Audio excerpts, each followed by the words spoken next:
చూడండి ఒకసారంట, ఒక రాజుగారు ఒక ముసలి తాతగారు వచ్చి రాజుని బాగా పొగిడితే రాజు అన్నాడంట, నువ్వు ఏం కావాలో కోరుకో నీకు ఇచ్చేస్తాను అన్నాడంట. ఈ తాతగారు చాలా తెలివైనోడు. ఒక బంగారు రాయో లేకపోతే ఒక డైమండో ఇంకేదో ఆస్తిపాస్తులు 2 ఎకరాల భూమి ఏం అడగలేదు. కానీ ఈ తాతగారు చాలా తెలివిగా అన్నాడంట, ఏమొద్దు రాజా, నువ్వు వచ్చి నా దగ్గర ఉండిపో అన్నాడంట. నువ్వు కావాలి, ఇంకా నాకేమీ వద్దు. ఎందుకంటే ఈ తాతగారికి ఎంత తెలివి ఉందంటే, రాజు వస్తే రాజుతో పాటు రాజు దగ్గర ఉన్నవన్నీ వచ్చేస్తాయని అతనికి తెలుసు.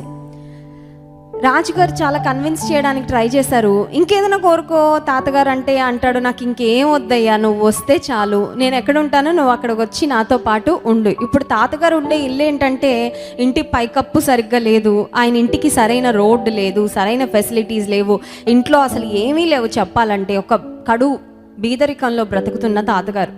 ఇప్పుడు రాజు ఎప్పుడైతే ఆయన దగ్గర ఉండాలని కోరుకున్నాడో, రాజు కూడా నువ్వు ఏ కోరిక కోరుకున్నా తీరుస్తానని చెప్పాడు. కాబట్టి రాజు అంతఃపురం ఎంత హంగులతో, ఆర్భాటాలతో, వైభవంగా, సదుపాయాలతో ఉంటుందో, ఇప్పుడు ఈ ముసలి తాతగారి ఇంటిని కూడా అలా తయారు చేశారంటండి.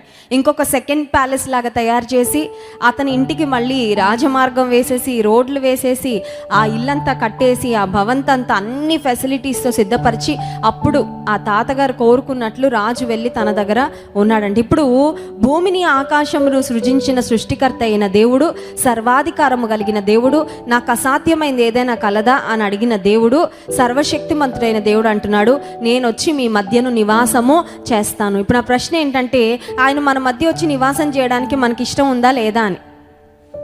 మనకి ఇష్టం ఉంటే మనం ప్రిపేర్ అవ్వాలండి. ఎవరైనా పెద్దవాళ్ళు మన ఇంటికి వస్తున్నారంటే ఎలా పడితే అలా ఉంటామండి.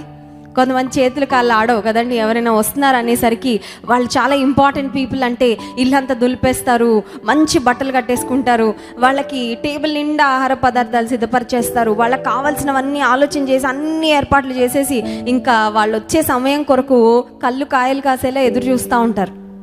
ఇప్పుడు దేవుడు అంటున్నాడు, నేను వస్తాను, మీ మధ్యలో నివాసము చేస్తాను, అందుకని మీరు సంతోషించి పాటలు పాడండి. You don't have to be sad. నేను వచ్చానంటే మీ పరిస్థితులు మారిపోతాయి. హల్లెలూయా.